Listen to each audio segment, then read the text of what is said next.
Hey everyone, SweetJohnnyCage here, and welcome to SweetJohnnyNews. Today is Tuesday, August 23rd, 2016, and here's what's happening in the world of gaming. While the PS4 Neo has been all but confirmed to be getting announced at the PlayStation meeting next month in New York, it seems there was another console to be announced alongside it. Pictures of a new slim PS4 surfaced over the weekend, although they were believed to be faked. A little while later, however, pictures of a retail box that seemed pretty convincing were uploaded as well. Shortly thereafter, a video was uploaded by Eurogamer of the PS4 Slim turning on and booting into the main menu. Early Monday afternoon, a video surfaced on the YouTube channel ZRZ taken on a cell phone, showcasing a newly revised DualShock 4.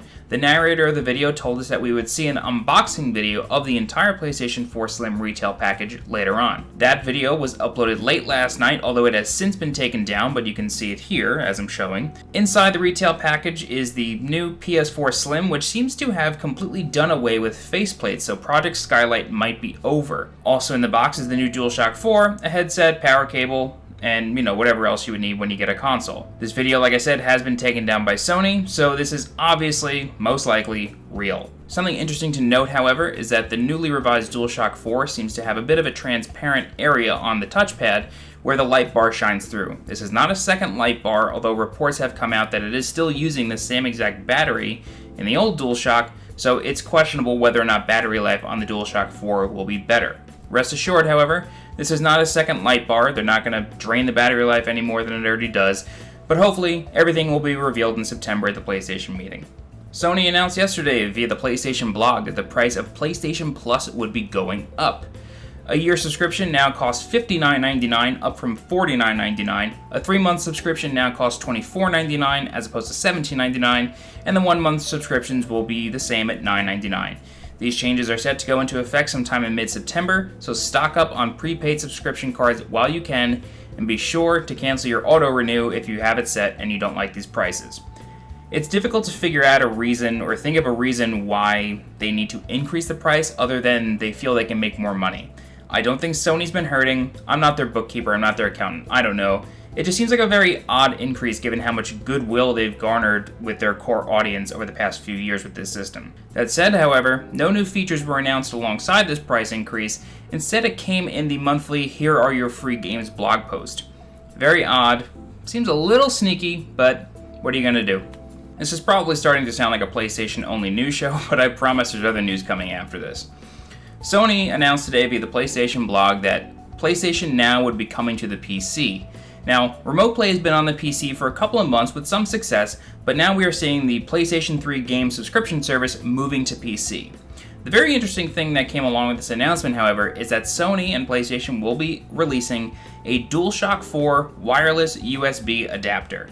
This adapter plugs into a USB port and allows you to connect your DualShock 4 to your Windows or Mac PC. This marks the first time that Sony has enabled players to connect their controllers to their PCs through use of a first-party program. Personally, I've been using Input Mapper for years with the DualShock 3 and the DualShock 4. It's worked fine for the most part. It's unclear as to whether or not this USB adapter will allow the DualShock 4 to be used with other programs aside from the PlayStation Now program, as well as the Remote Play features. But Input Mapper and other programs have allowed players to use DualShock 4s, connected with the USB cord of course, not wireless, although some do work with Bluetooth, to control anything from emulators to actually just mimicking a mouse and keyboard. So we'll have to wait and see on the full feature set of the USB adapter. Tecmo Koei and Team Ninja released the Neo beta demo today. For the uninitiated, Neo is a PlayStation 4 exclusive action RPG that seems to be set in feudal Japan, but it could be spanning some generations. We're not sure yet. I don't want to call this game a Souls clone. It's not. It has its own feel, its own vibe, its own setting. It's set somewhat in reality of feudal Japan with ancient spirits and all that sort of stuff, but it's a very good game from what I played of the alpha. I wrote a huge piece on this on my website, SweetJohnnyCage.com, as well as did a pretty beefy video review of the alpha. So if you want to find out more of what that test was like, feel free to search for the channel. I'll put a link to both the article and the video in the description of this, and you can go watch it for yourself. The beta is available until September 6th. After that, it will become unavailable. Servers will go offline, so play it while you can. Also, please, please, please fill out your beta surveys. I'm already starting to see people criticizing changes even though they haven't played it yet and saying that, I really hope it doesn't wind up like this. If you hope it doesn't wind up like this, fill out the beta survey once you're done. Team Ninja listens. I have met these guys. They have spoken to me about this game, and they listened to the feedback I gave them. I'm not saying that they made changes solely based on me, but I'm sure if I wanted a change, so did 100 other people. So be sure to fill out your survey, tell them how you're feeling, and they'll make changes. This is the second demo that we've gotten, second beta, alpha, whatever. So clearly they are making changes, listening to the feedback, and they want to make a great game. Help them. The title and release date for the first Dark Souls 3 DLC has been leaked a day ahead of the Facebook announcement that was set to come out tomorrow. Famitsu, as well as a now deleted tweet from the official PlayStation Twitter account, revealed Dark Souls 3 Ashes of Ariandel, or Ariandel, however you want to pronounce it, is going to be released on October 25th. The tweet from PlayStation also included a link to a trailer which has been marked private on YouTube and is most likely set to go live tomorrow, corresponding with the Facebook announcement from the official Dark Souls Facebook page. I'll talk more about this on Friday's news. Hopefully we'll have the trailer by then. We could, find out how to get to it, what weapons, abilities, enemies, all the new cool stuff that'll be in it. I'll be sure to talk about it on Friday. For this week's Sweet Johnny Minute, I just want to talk a bit about the PlayStation 3 Slim. I don't really know why we need this console. I have been thinking about it, and the only reasonable explanation that I can come up with is that Sony feels that if they're releasing a beefier revision of the PlayStation 4 with the Neo and creating a high-end PlayStation 4, they're going to want to relaunch the original PS4. I can't imagine that there's too much money for them to save on. I mean, the console has 2 USB ports, a Blu-ray drive. I don't think it's 4K. I don't think the Slim is 4K. Maybe HDR like the Xbox One Slim. I don't really know yet. The tech specs haven't come out, aside from what's been on the retail box, but it's difficult to say. I can see if they're going to save money on the plastic they're using, especially since faceplates are no longer going to be used. It's just a full matte console. So it's weird to me. And it seems like they're kind of just copying what Microsoft is doing. The design, I don't know. I personally think that the PS4 base model, the regular PlayStation 4 looks, and I'm looking over here because it's right there, looks sleek. It's angled, the Slim still is, but it has partially matte, partially gloss, and it just looks really slick. And the ability to change over faceplates gives you a little bit of a personalization. And now that I think about it, they released a lot more faceplates in Japan, all sorts of different colors, including Europe, I think so, with some translucent colors. We only got a few game-themed ones here in America, but it's interesting that they're likely now going to be dropping Project Skylight. So, I don't know. I'm not going to buy it, obviously. I mean, I'll probably buy a Neo if there's some sort of decent trade-in program, but definitely won't be buying a Slim.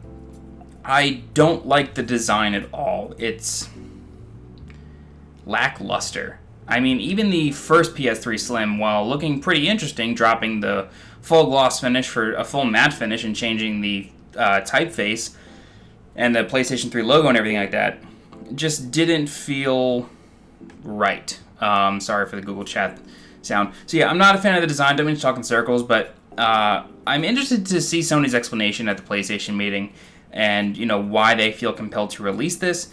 It's seemingly set to go on sale September 15th. That is when the listings for the new DualShock went up on Amazon. I'm not sure if they've been taken down just yet. So if the Slim is coming out in September and then the Neo is coming out sometime for the holidays, it seems like they're running into the same problem that Microsoft is running into, where it's asking, what console do you want people to buy? Why are you releasing these revisions? What is the point? I feel like PS4 has a serious market saturation. Sure, there is there are more people that they can capture and sell to, but I don't think this is the console to do it with, especially with this weird-looking design that I'm not a fan of. But that's just my opinion.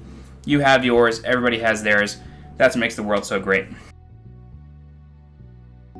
Alright guys, you can find me on Twitter at SJCage if you want to talk about anything else.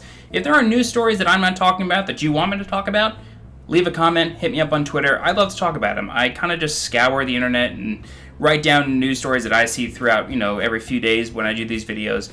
and I try to keep up, but I'm sure there are websites that I'm not checking, news stories that I'm missing, or news stories that I don't necessarily think are important, but you might. I'm happy to talk about them. Let me know. As mentioned before, links to everything that I've spoken about is in the description, including my article and video for the Neo Alpha demo from a few months ago, so be sure to check those out. If you like this video and you want to see other videos like it, be sure to subscribe to the channel. Sweet Johnny News is uploaded every Tuesday and Friday, however, the easiest way to stay in touch and keep updated is to subscribe. Alright everybody, I'm SweetJohnnyCage, thanks for watching, and I'll see you next time.